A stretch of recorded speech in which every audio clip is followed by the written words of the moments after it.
Hello and welcome to the Celtic Down Under podcast. I'm your host, Jarrod, and joining me tonight, I have Bhoy O'Reilly, who runs the Celtic Supporters Podcast. So this is one of our episodes for our Tim Talk series. We haven't done one in a while. Want to bring them back. So first of all, anyone out there wants to get involved, please send us a DM on Twitter at Celtic Down or send an email through to admin@celticdownunder.com. Other than that, welcome along, Dale. It's good to have a chat with you. We've been talking about doing this for a while, so it's good to finally have it happen. Yes, mate. A privilege to be on, mate. We have been speaking about it for a few months, so looking forward to the chat, mate. Looking forward to it. So, you want to give us a bit of a rundown on your podcast? Yeah, mate. Tell us more about it. Kind of started it like probably most folk during the lockdown, just as a hobby. Probably the same as yourself, mate. I can talk about Celtic for morning to night, so I just started it speaking to guys for local Celtic supporters clubs and their stories about following Celtic for they were kids up to kind of now. So it's grew arms and legs a wee bit. It's still just a hobby for myself.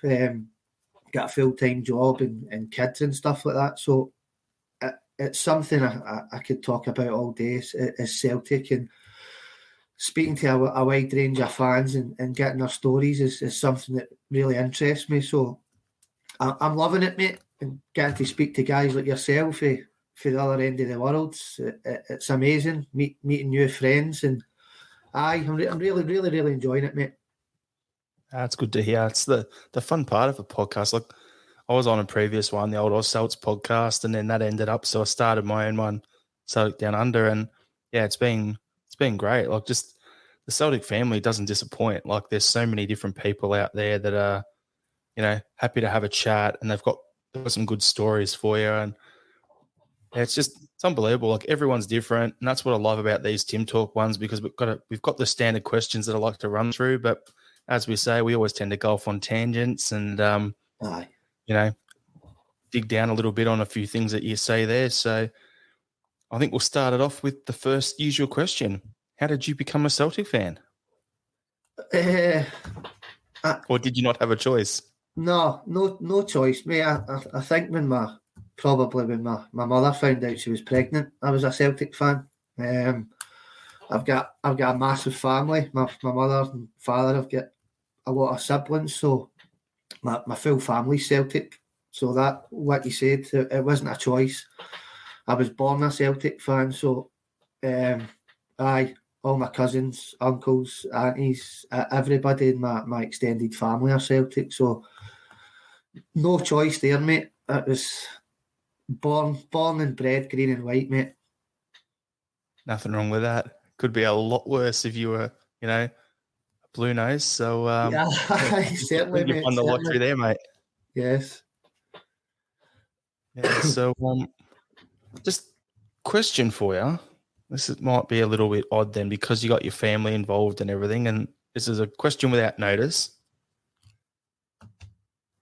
How old would you have been when you went to your first game, if you've grown up around the family, and when you got your first Celtic kit? Like, do you remember getting them, or did it just happen, or what was it like being in it from birth? I remember my first kit. It was a green away strip. I think it was 1986 possibly, and that was round about the time I went to my first game as well. My dad was heavily involved in amateur football when I was young, so my kind of younger years was following my dad about the local amateur pitches in Scotland. So my first game that I can remember was 93 in the old jungle. I think it was possibly Sheffield Wednesday in a pre-season friendly.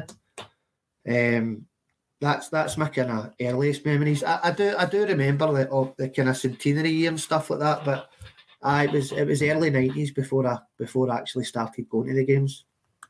We'll talk about your favourite games and stuff like that later on in the podcast. But yeah, I just thought, you know what? someone who's born into it, I'm sure they can have a lot different view to some of the other guys. Like I've spoken to people and, they didn't go to a game till they were mid-teens. So, yeah, if you're going in like 93, get in the jungle, mate, I wish I was privileged enough to go to a game in the jungle. I've heard so much about it over the years on these podcasts. And, yeah, like don't get me wrong, the Green Brigade, what they do, it's all well and good. But apparently the jungle is a whole nother level from what I've heard. Yeah, my memories are very, very vivid for that time. I was born in 82, so I can remember going with my dad and my uncle and cousins and stuff like that, but not very clear. Most of my memories are kind of getting into my teens and obviously in the 90s. Same year of birth as me, mate, so I know what you're talking about. For me, it was we'd watch the games in the 90s. We'd go to the Supporters Club. Someone would record all the games, mail them over, and we'd watch them a month later. You had two options. You either watch them that way or you'd get British Football Week magazine when that come out here, and that's how you'd get your results 2 weeks after the game. But before that, it was, you just had to sit there and wait till a month. And then you go in on the Saturday, watch 2 games. Go in on the Sunday, watch 2 or 3 games, go home. And that was like a weekend every month. So that's how it was for us over here. So you're a very privileged man to have been able to go way back when you're a kid. All you guys over there, you don't know how lucky you've got it.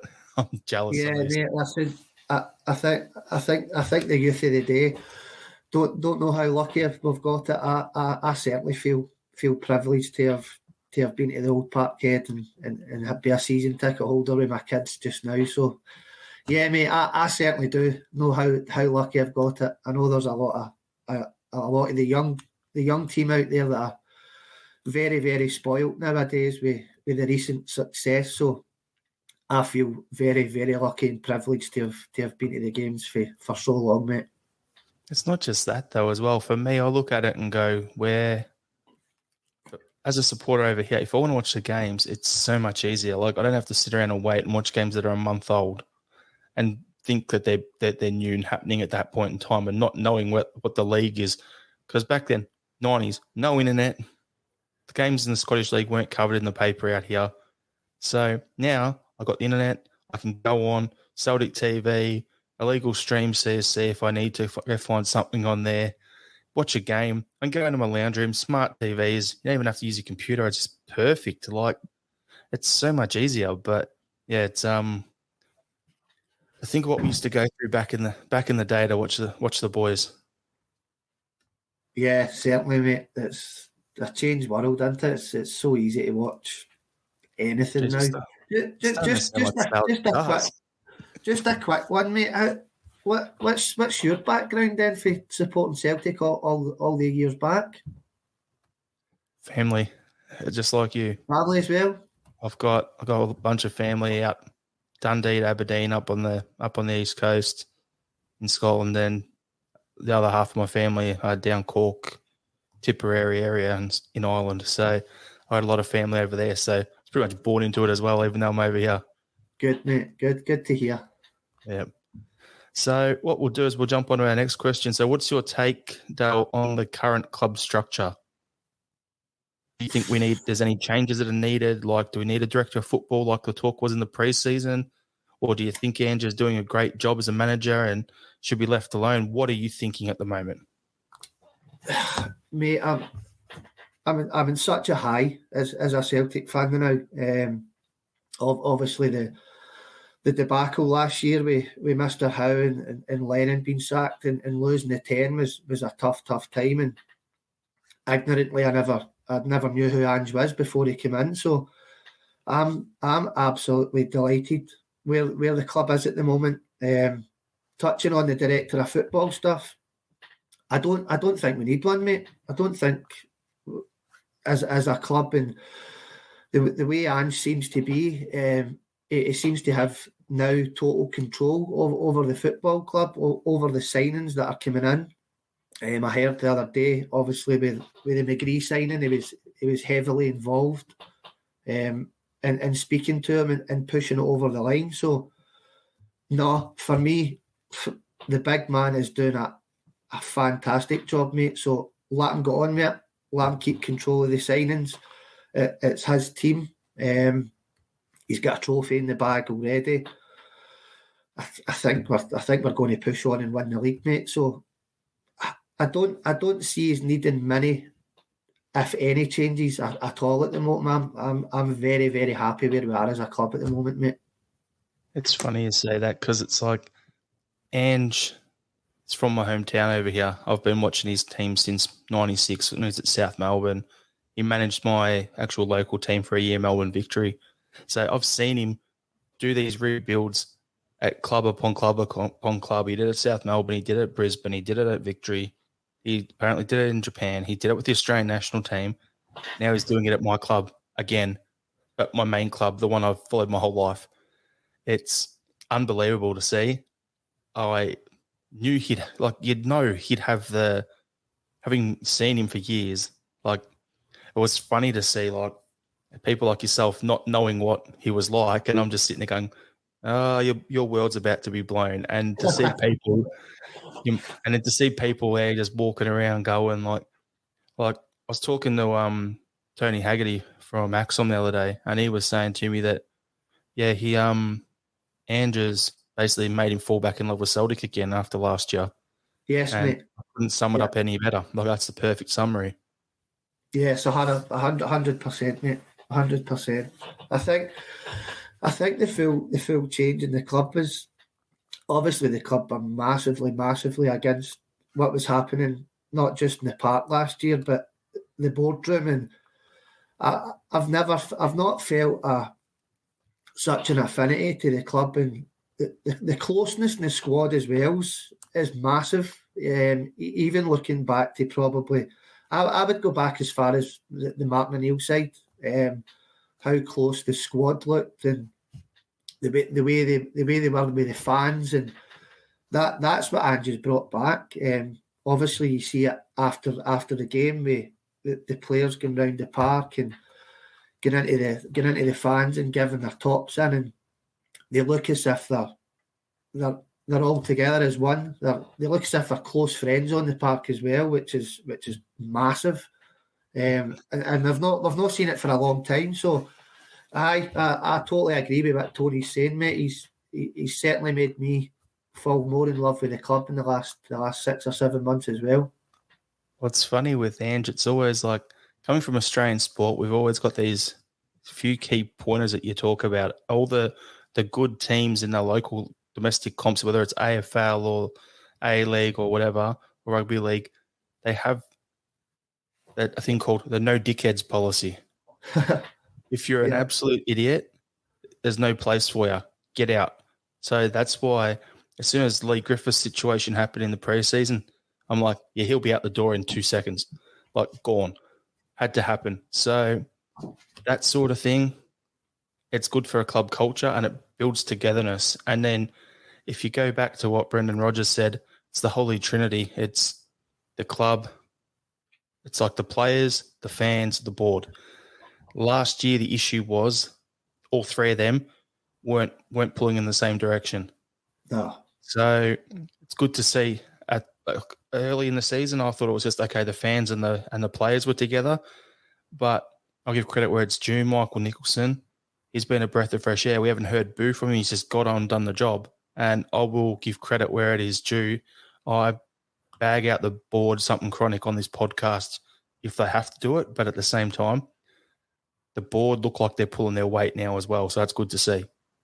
It is, mate. It is. And as you say, you would rather not hear from them. So, Mr. Nicholson, he's done a great job. Obviously, we've signed 5 players in the last week. We're only 2 weeks into January, which is absolutely unheard of for Celtic Football Club, especially in the summer. But it's been a fantastic January window. I'm expecting another 1 or 2 in, hopefully a good half a dozen out as well, mate. But the club as a whole seems to be, as you say, we're in sync at the moment, mate, and everybody's singing off the same hymn sheet. So long may it continue.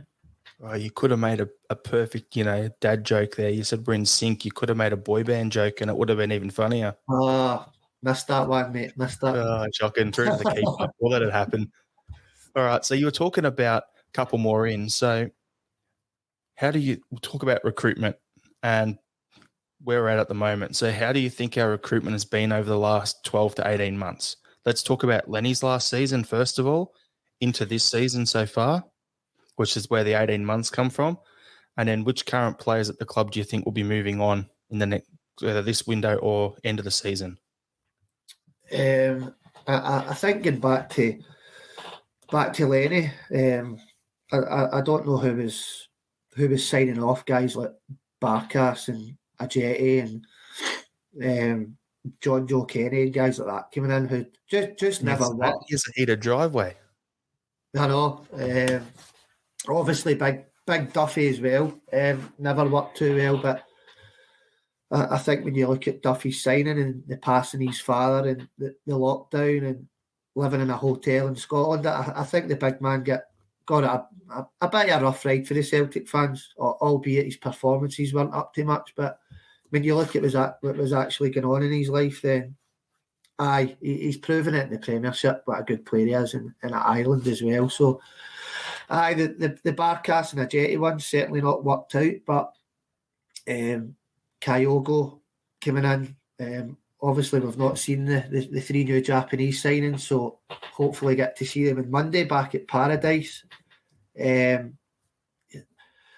don't know what the scouting system was under Lennon. I think that's something Celtic have been lacking. Probably going back to John Park, who was probably the best scout we had, and bringing through youth and that. But guys like Laxalt and Ajeti and Barkas and that coming in it's a lot of money spent, big transfer fees, and they've just not cut the mustard. But the funny thing with that, we'll just jump in quickly. The funny thing with those guys that you just mentioned was they came in from a higher standard, apparently, inverted commas, but the thing is, he comes in, say, Ajeti, when he come in, he did well early on. 5 goals in his first 6 games. Then nothing. And then you look at Duffy. He scored in back-to-back games when he started, and then he slowly got worse. You look at Barkas. He's got cabbages for hands. That's a joke we've got on our podcast. Couldn't catch a cold in a snowstorm. But he's the sort where, he was... I actually think he was okay in his first few games, and then he just got real bad real quick once he made his first mistake, head dropped all over. And then you look at guys like Laxalt. He was on fire for his first 3 or 4 games. By the end of the season, he'd come down a level. John Joe Kenny just didn't have any levels to go up. He was just rubbish the whole way through. But you look at those first few that I rattled off there, they're all at a higher level of performance, and then they just dropped off. So I think they came down to the standard that was in the squad last season. Because you can, as you said, look at Duffy this season up and about playing. Laxalt's doing well in Russia from what I've seen. So, yeah, that's where I think the other two that Ajeti and Barkas, they're still with us and they're doing nothing. So hopefully we can get some money back for them. Yeah, definitely. I mean, I think they need to go. And touching on the ins and outs, I think we maybe need to look at maybe putting young Montgomery out in loan. I think Welsh needs to stay. I think he's had a bit of a rough ride with Starfelt for me, who's not set the heather on fire. I'm a massive fan of Stephen Welsh. His aerial ability, his passion. Obviously, he's a Celtic boy. And he's come through the academy, and we want to see him do well. So, I think looking at the squad now, for top to bottom, first team players, it's unbelievable that the amount of players we've got. So I think we need to be looking at shifting at least half a dozen, mate. Ajeti, Barkas, people maybe disagree with this one, but James McCarthy as well. If a championship club in England or something came in, I would happily see him out the door. Very, very disappointed that it's not worked out for the boy. I'm a massive Everton fan as well, from Scouse family, so I had high hopes for him coming in, but it's not worked out, mate. It's not an Ange signing either. certainly not an non-signing. But I'm very happy with the way the squad looks, mate. But we need to be shifting some guys out pronto, and Ajeti and Barkas, and that'll be on big wages. So it's looking to the summer as well, mate. If we can get rid of these guys, then obviously Angie's pot will grow for the summer window coming in, and hopefully can straight into the Champions League group. Yeah, agree with you 100%. For me, I thought the thing we needed to do going into this window is we needed to strengthen so that we had 2 players for every position. Yeah. I think we're pretty much there. There's only, with Julian coming back, I think we're okay at centre-back now, as long as we don't sell Welsh. If we sell Welsh, like a bunch of idiots, we need another centre-back. Yeah. So that position's fine.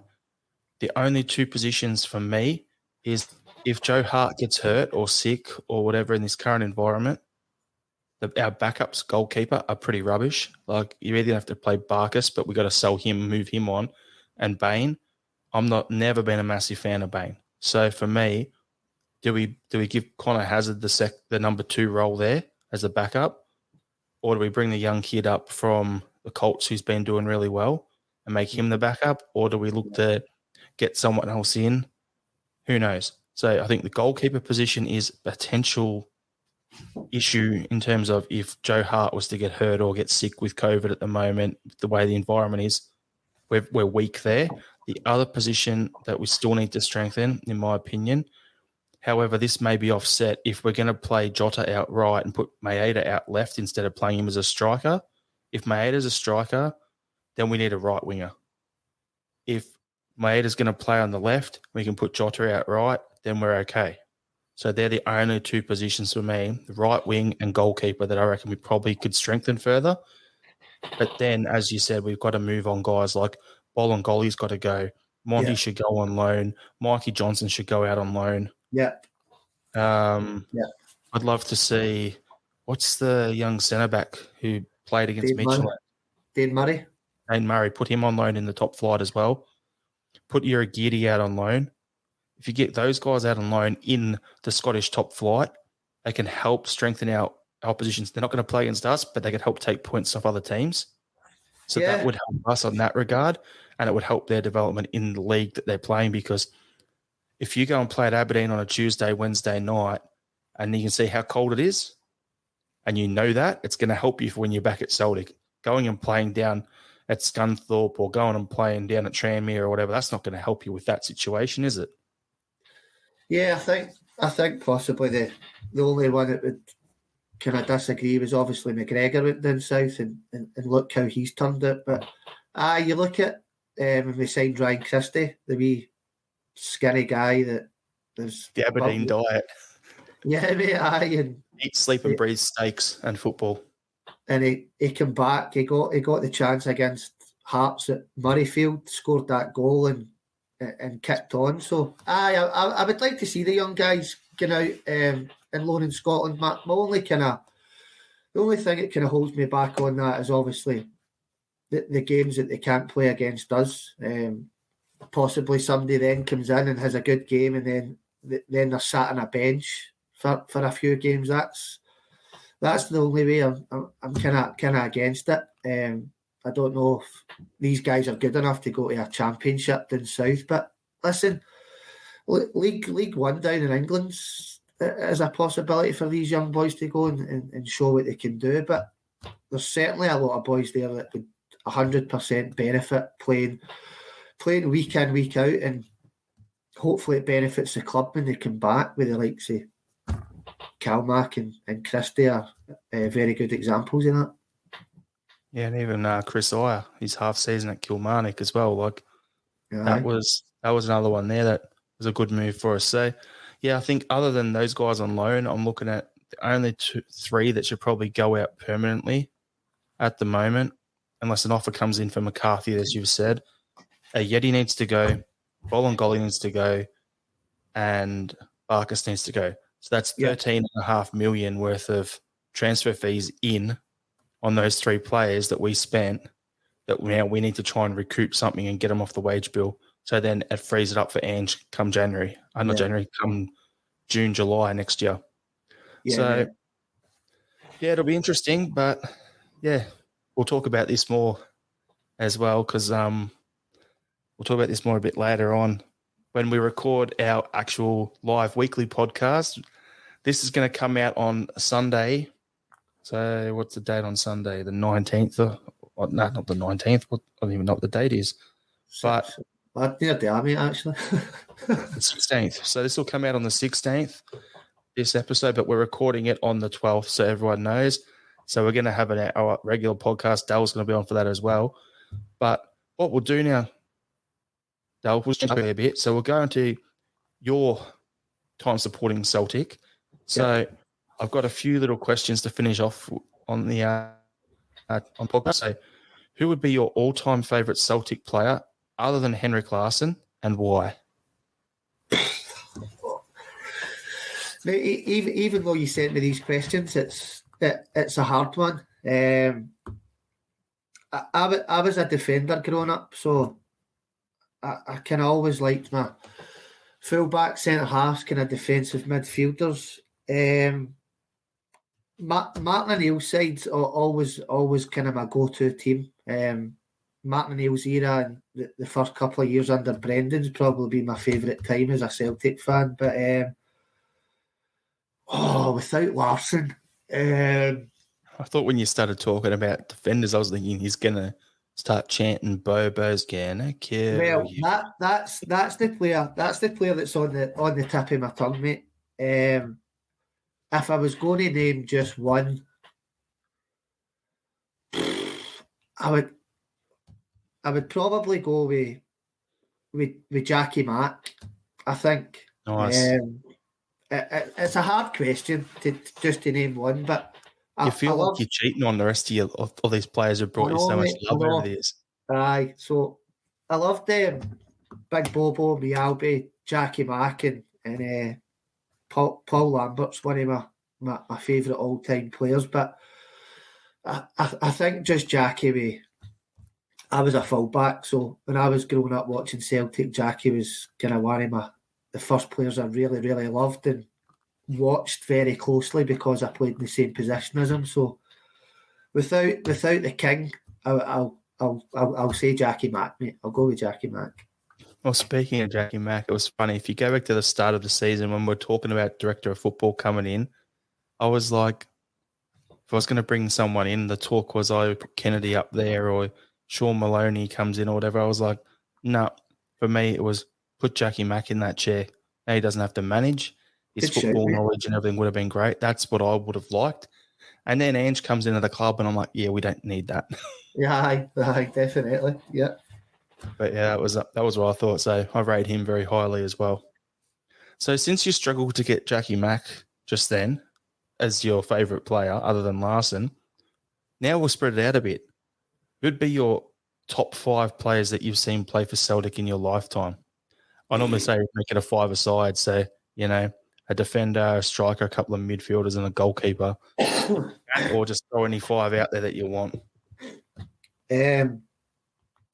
Henrik's obviously the best player I've seen probably. Probably the most skillful and gifted player I've seen in my time and been very lucky to see week in, week out is Lubomir Moravcik by a distance probably. You're asking some tough ones here. I really liked McGeady. McGeady excited me, bursting into the team. I think he made his debut at Tynecastle. Correct me if I'm wrong. I can't remember. I think he was 17. He made his debut at Tynecastle. I believe so. But, I can't remember. He really, really excited me, McGeady, watching him. I loved watching him growing up as well. And I like my wingers that attack. So Jota coming in has been a breath of fresh air. Probably the most attacking winger we've had. Can back to Aiden. When you think about it, we've not really had a player like that for a long time. I'd have 3 attacking wingers that I can think off the top of my head that I would agree with you. It would have gone Aiden, and the next most attacking in the timeline, not in terms of it, would have been Paddy Roberts was very attacking. And then not the same level, but He was smart. The way he'd always take guys on, and then you've got Jota. For me, those three would probably be our three most, and it would go Jota, Aiden, and then a massive drop off to Paddy, and then a massive drop off to whoever's in fourth. Yeah, you could probably throw Diddy Agat in the conversation. He's more of a wing back, obviously, but Agat was phenomenal as well. But I'm struggling defender wise. Then just play handball. Don't put any defenders in there. Just go all out attack. I think I think obviously Virgil van Dijk has to be in the conversation at all times. A raw 21-year-old coming in, and I said, if you know anything about football, you knew right away that guy wasn't going to be at Celtic Park very long. So I think he needs to be in the conversation, but my loyalty lies with guys that were there a long time. So Big Bobo's going to be in there with Lubomir Moravchik, Henrik Larsson, Paul Lambert. I don't need to have a goalkeeper in, surely, do I? Nah. You've got enough guys there. You're Bobo or Virgil or whoever you're putting in the defence. Like, you don't need a goalkeeper. Aye, so Bobo, Lambert, Lubomir Moravchik, Henrik Larsson, and I'll go with KT. I'll go with Kieran Tierney just because he's from where I'm from. I'm the founding member of the Kieran Tierney Celtic Supporters Club as well. So I need to chuck the wee man in the 5 as well, mate. Fair enough. Nice lineup. Love that we've had a few on there that we haven't had on here before. Like, I don't think Lambert's been in there or whatever. So that's good. Now here comes what we talked about this earlier. What are some of the most memorable games that you've seen Celtic play in your lifetime, and what's the most memorable thing about those games to you? I've spoken about this before. I think my most memorable games, even though I've been going to watch Celtic for the kind of early 90s, my most memorable games have been quite recent, to be honest with you, mate. Like, I've started taking my sons to the football, so that's it. It means a lot more to me now because I'm taking the boys there. But the game that sticks out massively that always has was beating the Newco 5-0 to win the league. The full day was memorable, mate. It was up at 9 o'clock in the morning. We just started the Kieran Tierney Celtic Supporters Club the night before. We had a charity race night to raise some funds for the club. And it was, we're playing Rangers tomorrow, make sure a couple of pints up the road and be fresh, which never happened. So it was a late night. It was up early in the morning, cracking a tinny open at 9 o'clock on the supporters bus. And I was there with my sister and my brother-in-law and all my friends. So to beat them at Paradise 5-0, going on 10, we should have battered them by at least 7 or 8 that day easily. That's the one that sticks out massively for me, mate, just because of the family thing, the bus just starting up, and that full day, mate, from start to finish was just a fantastic weekend, mate, for the Friday right through to the Monday. That's all we like. That's why I asked that question, because I love hearing these more personal answers like that, like the stock standard, the 5-1 game, or where Rogic scored for the invincible treble. That's great. Like, for me, the Rogic invincible treble goal was probably my favourite one that I've been at over here at the CSC. But I love hearing these stories from people like yourself on here, because it's just that's the sort of thing I don't get, that connection with the club in terms of the family, that because I'm so far removed on the other side of the world. But yeah, it's just great to hear that though. It's fantastic, mate. Getting back to when I was younger, I think going with the boys and all that, and getting a beer and going to the supporters club and going to the bowling club and the Oak and the Turnstiles and all the pubs round about and leaving at half time, and it was great times in the teens, and starting the bus and that was fantastic, mate. But I think I certainly appreciate the game and the club a lot more now. Driving in with a clear head and watching the game with the kids, and most recent times, mate, it's been thoroughly enjoyable, mate, especially taking the kids. That's good to hear. So last question for you. Other than Messi and Ronaldo, who would be the one player that you've seen play against Celtic in your lifetime and wish that we could sign them? Money and wages is irrelevant right now for this question. It's just pie in the sky. You're doing some sevconomics in terms of, how much you can pay, EBT, works, whatever. What is the one player? Easy, mate, for me, Ronaldinho. Easy. I don't even need to think about it. He's always been my favourite player.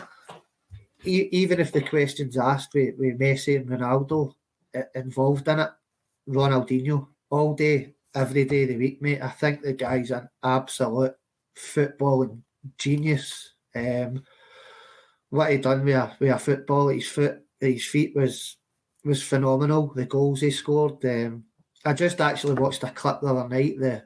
The kind of toe goal he scored against Chelsea in the semi-final of the Champions League. Ronaldinho, mate, all day. And then you would have found him at the pubs just past the stadium just after the games as well. Perfect. Happy days. Good chance, yeah, mate. Ripping it up. Brilliant. So, I always find that a good question because for me, it's like that. My answer, anytime I'm on these pods and ask the question, it changes. There's like 3 or 4 plays and it just rotates for me. So today, my answer is Juan Ramon Riquelme. Mate.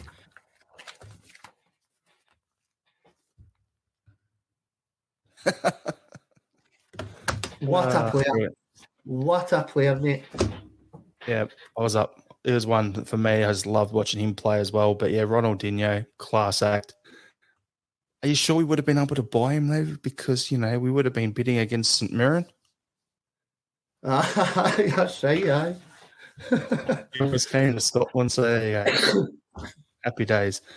So, Dal, I'll just get you to plug your podcast. Where can we find your podcast? On YouTube, on Twitter, all that sort of stuff? Just give it all a bit of a shout out. Share your socials around and tell us about what you've got coming up on the channel. So my YouTube's just the Celtic Supporters Podcast. I'm Bhoy O'Reilly on Facebook with an H. My Twitter handle's at Celtic Podcast 67. So, as I said earlier, mate, it was just an interview fans for all walks of life, telling their Celtic story. That's kind of what I'm trying to push this year is my Celtic story on the podcast. Getting guys on to speak about what we spoke about earlier, their first games and growing up and their journey supporting the Hoops. I've been speaking to ex-Celtic player Alan Thompson in the last few days. I've got him coming on the podcast soon. I've been in touch with his author, Jamie Boyle. You'll obviously know the book's just been released, A Geordie Boy. So I'm just trying to tap into a bigger pond, mate, and get some bigger names on. As I say, it's just a hobby for me, and I'm the same as you, mate. I could speak about Celtic all day, every day. So, if any fans that do watch this, give me a DM on Twitter at Celtic Podcast 67. I would love to get you on for a chat and tell me your story. I'm the same as you, mate. I love hearing from guys and girls for different walks of life. I've had a guy on for America. I've had Mary Claire on for Ireland as well. I'm talking to yourself now in Australia, mate. So it's all about tapping into the contacts, mate, and just messaging folk, mate, and annoying people, and eventually they'll fucking speak to you. So I'm certainly no shy, mate. So I've got a few big names in the pipeline, so fingers crossed. Give my channel a like and subscribe and hit the notifications, and hopefully see some big names, mate, in the coming months in 2022. Yeah, it sounds good. I'm looking forward to it, and who knows, I might jump on for an episode one day too. There you go. 100%, mate. 100%. We'll return the favour. You'll come on my show, I'll jump on yours. Perfect. Happy days. So, everyone, thanks for listening in. I hope you've enjoyed the podcast. Thanks, Del, for having a chat with us. While we're at it, make sure you subscribe to Del's podcast channel, our one on YouTube, Facebook, Instagram, and Twitter at Celtic Down. You can find us on all of them. Other than that, hail, and I'm on the hoops. Legends, mate. Thank you very much.